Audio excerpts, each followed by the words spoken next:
Welcome back to Shovan online English school. যে সকল শিক্ষার্থীরা সপ্তম শ্রেণীতে পড়ছেন সে সকল শিক্ষার্থীদের জন্য আমাদের আজকের বিষয় ইংলিশ। শিক্ষার্থীরা, আপনাদের যে ধারাবাহিক আলোচনা চলছে have you filled a bucket today, এই শিরোনামে যে আপনাদের ইউনিট 5 রয়েছে সেই ইউনিটেরই আজকে আমরা কাজ করব পঞ্চম পর্বে। আর এই পঞ্চম পর্বটি হচ্ছে আপনাদের জন্য সাহিত্য রিলেটেড একটি বিষয়। আমরা যখন কোনো সাহিত্য পড়ি, সাহিত্য পড়ার প্রয়োজনীয়তা কি, কিভাবে মেন জিনিসগুলো বের করতে হয়, থিম কি, সেন্ট্রাল থিম কি, এই বিষয়গুলো নিয়ে মূলত এখানে আমাদের আলোকপাত করা হয়েছে। শিক্ষার্থীরা চলুন আমরা 5.5 এর ডিরেকশনটি দেখে নিই। শিক্ষার্থীরা, আমরা চলে এসেছি 5.5 এ। শুরুতে আমরা যদি একটি ডিরেকশনটি দেখে নিই, read the note to know more about the characteristics of a story in pairs oblique groups. এখানে যেটা বলা হচ্ছে যে একটি গল্পের বৈশিষ্ট্যগুলো সম্পর্কে আরো ভালোভাবে জানতে হলে দল বা জোড়ায় ভাগ হয়ে নিচের টিকাটি পড়ো। নিচে মূলত আপনাদের 3টি টিকা দেওয়া হয়েছে। এই 3টি টিকা নিয়ে মূলত আমাদের আজকে কাজ। শিক্ষার্থীরা, আপনাদের এখানে হিউজ ইনফরমেশন রয়েছে, পাশাপাশি কিন্তু আমরা আরো কিছু ইনফরমেশন আপনাদের জন্য প্রোভাইড করবো যাতে করে আপনারা অল্পতেই এই বিষয়গুলো বুঝতে পারেন।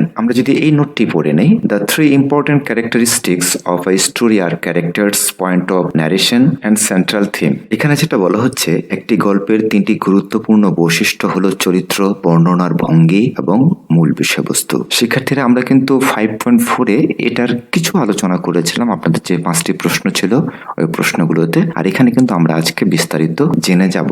এখানে সুন্দর করে দেওয়া হয়েছে সবগুলো। আমরা সুন্দরভাবে আলোচনা করার জন্য এবং বাংলা সহকারে সুন্দর করে বোঝার জন্য, যদিও এখানে বাংলা দেওয়া হয়েছে, তারপরেও কিন্তু আমরা আরো লাইনের পাশে বাংলাগুলিকে বসিয়ে দিয়ে এবং কিছু কিছু সেন্টেন্সের বাংলা কিন্তু এখানে দেওয়া হয়নি, সেগুলো কিন্তু আমি দেওয়ার চেষ্টা করেছি আপনাদের, যাতে আপনারা সহজেই বুঝতে পারেন সুন্দর করে। শিক্ষার্থীরা, এই জন্য আমরা আর দেরি করব না, সরাসরি চলে যাচ্ছে আপনাদের অ্যান্সার কি টু অ্যাক্টিভিটি পেজে। সেই পেজে গিয়ে আমরা এই বিস্তারিত আলোচনা করব। আর আপনাদের পেজ নাম্বার হচ্ছে 42, 43 এবং 44 এর আংশিক অংশ। শিক্ষার্থীরা, চলুন আমরা সরাসরি চলে যাই আমাদের অ্যাক্টিভিটি পেজে। শিক্ষার্থীরা, আমরা চলে এসেছি আপনাদের অ্যান্সার কি টু অ্যাক্টিভিটি পেজ 5.5 এ। মূলত আপনাদের যে 3টি নোটের কথা বলা হয়েছে বা টিকার কথা বলা হয়েছে, এই 3টি টিকা কিন্তু সুন্দর করে বুঝতে পারলেই পরবর্তীতে 5.6, 5.7 এ কিন্তু এগুলো সম্পর্কে আপনাদের প্রশ্ন থাকবে। যদি আপনি এটা ভালো করে বুঝেন তাহলে কিন্তু পরেরগুলো পারবেন, যদি না বুঝেন তাহলে কিন্তু আইডেন্টিফাই করা খুব কঠিন হয়ে যাবে আপনাদের জন্য। আর আরেকটি বিষয়, এই জিনিসটি এখানেই শিখবেন, শুধু এটি কিন্তু আবার 8 এ শিখাবেন, 9 এ শিখাবে না।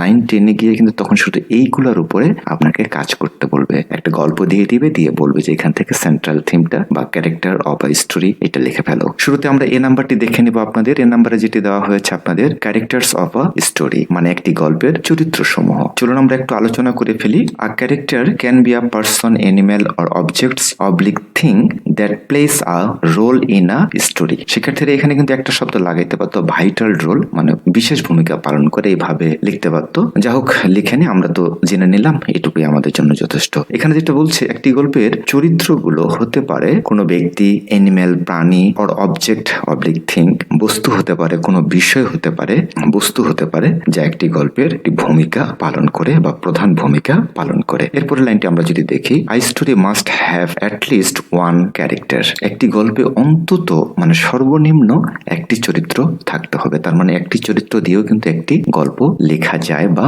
থাকতে পারে। But most stories have several characteristics. কিন্তু বেশিরভাগ গল্পেই একাধিক চরিত্রের উপস্থিতি থাকে। এই একাধিক চরিত্রের উপস্থিতি থাকলে কিন্তু গল্পটিকে খুব সহজে উপস্থাপন করা যায় এবং রিয়েল মেসেজটি দেওয়া যায়। আবার একক চরিত্রের ক্ষেত্রে সেটা কিন্তু ফুটিয়ে তোলা একটু কষ্টসাধ্য। আমরা যেটি শিখে রাখবো এখান থেকে, যে সর্বনিম্ন একটি চরিত্র থাকবে এবং ঊর্ধ্বে 3, 4, 5, 10 গল্পের প্রয়োজনে যে কয়টি ক্যারেক্টার হতে পারে সে কয়েকটি নেওয়া যেতে পারে। এরপরে আসেন, ইন আ স্টোরি, একটি গল্পে দেয়ার আর ডিফারেন্ট টাইপস অফ ক্যারেক্টার্স। বিভিন্ন ধরনের চরিত্র থাকতে পারে, মানে সবগুলো চরিত্র যে একই ধরনের হবে সেটা কিন্তু কখনোই। এরপরে যেটা আমরা জেনে নেব, the main character of a story is called protagonist. এই প্রোটাগনিস্ট শব্দটির অর্থ আমরা যখন 5.1 এ আপনাদের শব্দার্থগুলো পড়াচ্ছিলাম সেখানে কিন্তু দেওয়া ছিল নায়ক, এখানে কিন্তু দেওয়া ছিল যে প্রধান চরিত্র বা নায়ক আমরা যেটা বলতে পারি। তাহলে এই লাইনটি আমাদের যে মিনটা করছে, একটি গল্পের প্রধান চরিত্রকে বলা হয় প্রোটাগনিস্ট অথবা নায়ক। এই নায়ক শব্দটার অর্থ কিন্তু আপনাদের বইতে দেওয়া ছিল না, এটা আমি এখানে অ্যাড করে দিয়েছি শিক্ষার্থীরা আপনাদের সহজে বোঝার জন্য।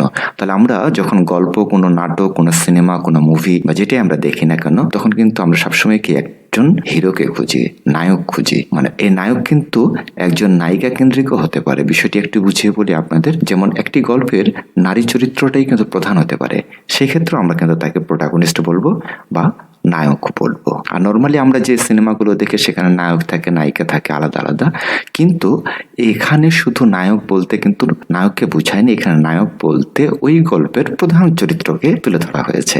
যে কোনো গল্প বা সিনেমার ক্ষেত্রে কিন্তু নারীটাই প্রধান চরিত্র হতে পারে অথবা ছেলে বা নায়কও প্রধান চরিত্র হতে পারে। তাহলে এখানে আমরা যে বিষয়টি বুঝবো সেটি হচ্ছে আপনাদের প্রোটাগনিস্ট মানে প্রধান চরিত্র। আশা রাখি শিক্ষার্থীরা বুঝতে পেরেছেন। ইউজুয়ালি সচরাচর প্রোটাগনিস্ট ইজ শোন two B polite, friendly, kind, brave etcetera. সাধারণত প্রধান চরিত্রটি হয় নম্র, বন্ধুত্বপূর্ণ, সদয়, সাহসী রূপে দেখানো হয়। একজন প্রধান চরিত্রে যে থাকে তাকে সবসময় নম্র, ভদ্র, বন্ধুত্বপূর্ণ, সদয় এবং সাহসী ক্যারেক্টার হিসেবে দেখানো হয়। ফর এক্সাম্পল, উদাহরণস্বরূপ আমরা বলতে পারি Alifa is the protagonist or main character of the story my birthday surprise. শিক্ষার্থীরা আমরা যে গল্পটি 5.3-তে পড়ে এসেছিলাম মাই বার্থডে সারপ্রাইজ আলিফার যে গল্পটি, তাহলে এই গল্পে আলিফা হচ্ছে প্রোটাগনিস্ট বা মেইন ক্যারেক্টার। শিক্ষার্থীরা চলুন আমরা পরের অংশটা দেখে নিই। আশা রাখি আপনারা বুঝতে পেরেছেন। এরপরে আসেন, the main opponent of the protagonist is called the antagonist. Protagonist মানে প্রধান চরিত্রের প্রধান প্রতিপক্ষকে অ্যান্টাগনিস্ট বলা হয়। ওয়ার্ড মিনিং এর সময় আমরা শিখেছিলাম অ্যান্টাগনিস্ট শব্দটির অর্থ হিসাবে আমি দিয়েছিলাম আপনাদের ভিলেন।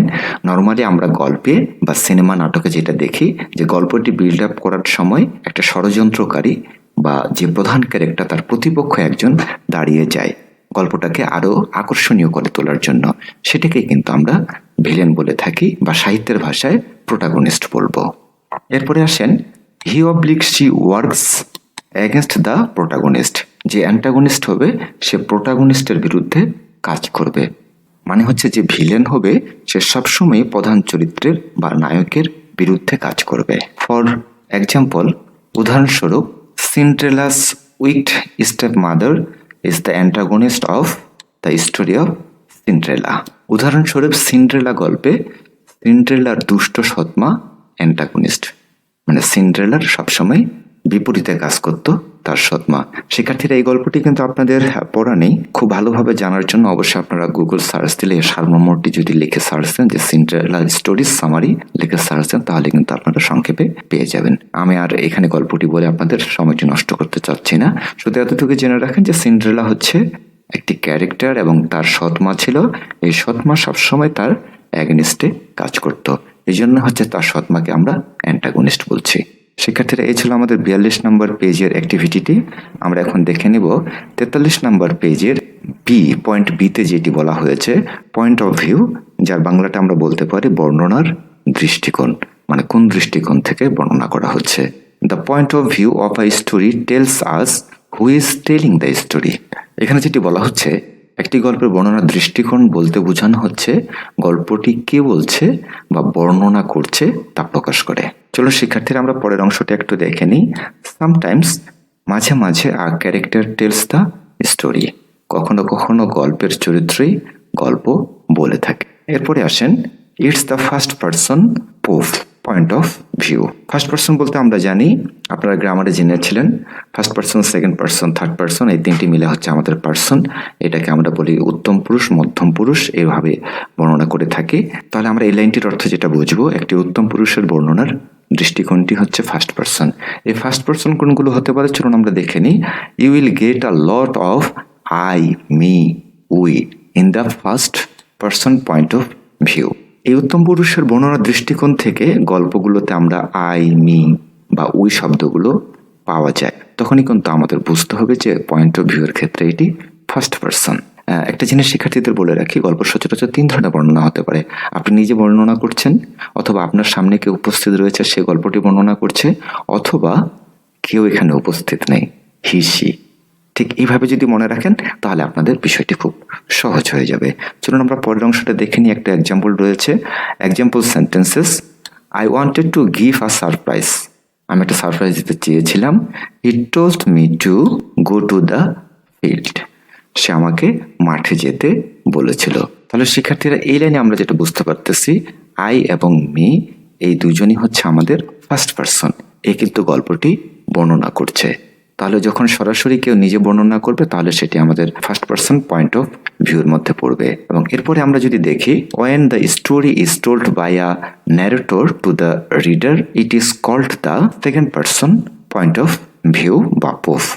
যখন একজন বর্ণনাকারী পাঠককে গল্প বলে বা বর্ণনা করে তখন তাকে মধ্যম পুরুষের বর্ণনার দৃষ্টিকোণ বলা হয়। মানে আপনার সামনে যখন কেউ আপনাকে একটি গল্পের বর্ণনা করছে তখন তাকে আমরা সেকেন্ড পার্সন বলছি। কিছুক্ষণ আগে যে ট্রিক্সটি আপনাদের বললাম আমি, এই ক্ষেত্রে আমরা যে শব্দগুলো পেয়ে যাব সেগুলো হচ্ছে you will notice a lot of you, your and yours in second person point of view.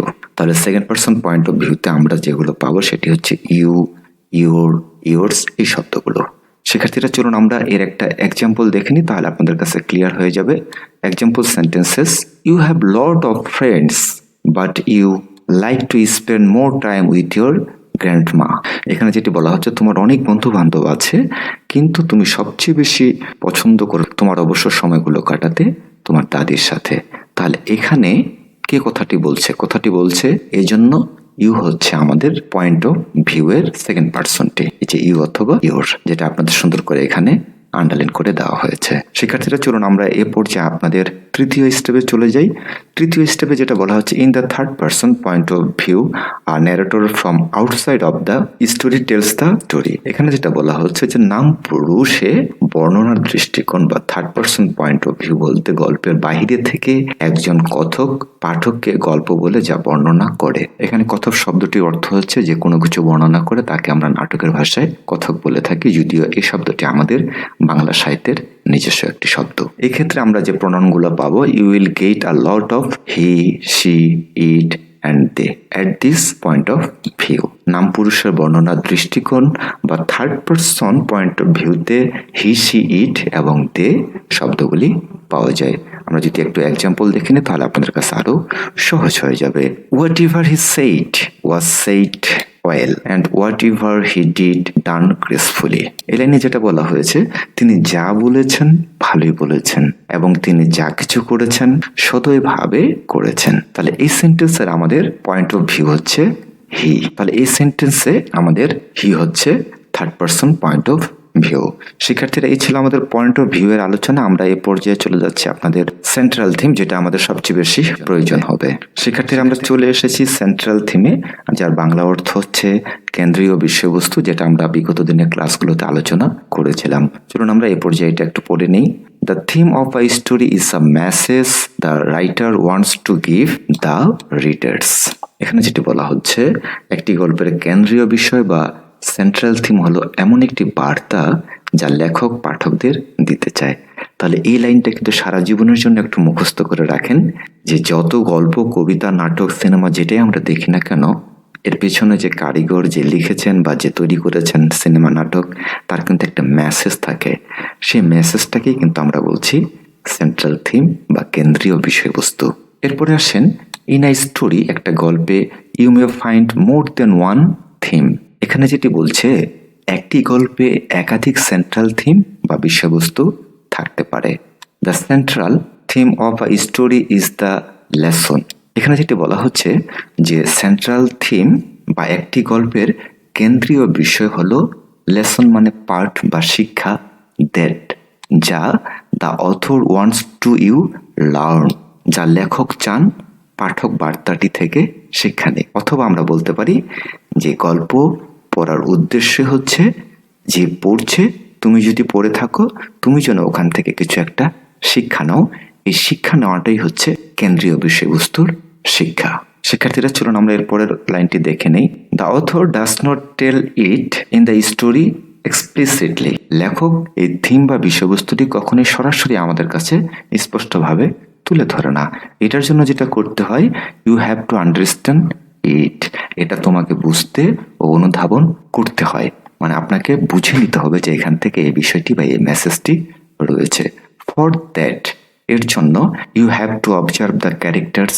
এইটা বোঝার জন্য আপনাকে যে পর্যবেক্ষণটি করতে হবে সেটি হচ্ছে ক্যারেক্টার্স, দেয়ার অ্যাক্টিভিটিস, তাদের কার্যক্রম, and the results of the activities, এবং কার্যক্রমের যে ফলাফল রয়েছে সেটার উপরে আপনাকে পর্যবেক্ষণ করতে হয়। তাহলে পুরো লাইনটি যেরকম করে আসছে যে কোনো বিষয়বস্তু বোঝার জন্য ওই গল্পের চরিত্রগুলোকে তাদের কার্যকলাপ এবং তাদের কার্যকলাপের ফলাফলগুলো পর্যবেক্ষণ করতে হয়। আশা রাখি শিক্ষার্থীরা সুন্দর করে বুঝতে পেরেছেন। চলুন আমরা পরের অংশটা দেখে নেই। When you will write the theme of a story, যেই বিষয়টি আপনাদের শেখাতে যাচ্ছে যে একটি গল্পের থিম লিখতে গিয়ে রিমেম্বার মনে রাখতে হবে দ্য ফলোয়িং থিংস।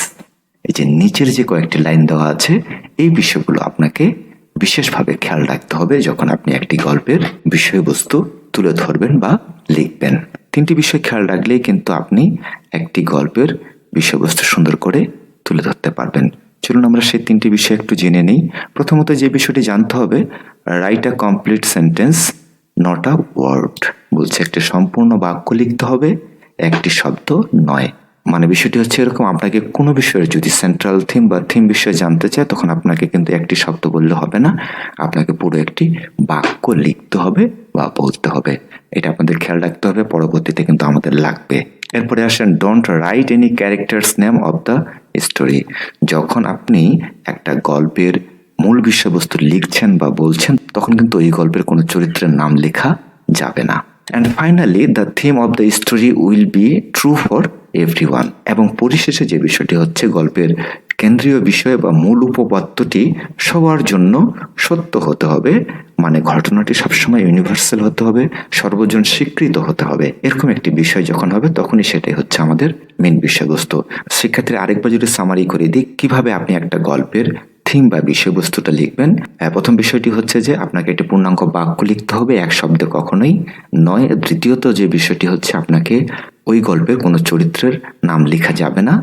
এবং সর্বশেষে সবসময় খেয়াল রাখতে হবে আপনি যে বিষয়টি বলছেন বা যে মেসেজটি দিচ্ছেন বা লিখছেন সেটি যেন সর্বজন স্বীকৃত হয় এবং সবার জন্য সত্য বলে বিবেচিত হয়।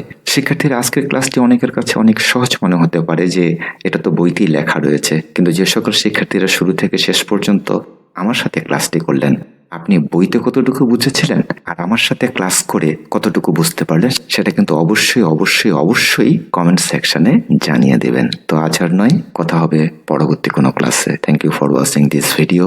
If the video is helpful for you, you must subscribe Shovon Online English School and press the bell icon to get more updates. Allah Hafiz.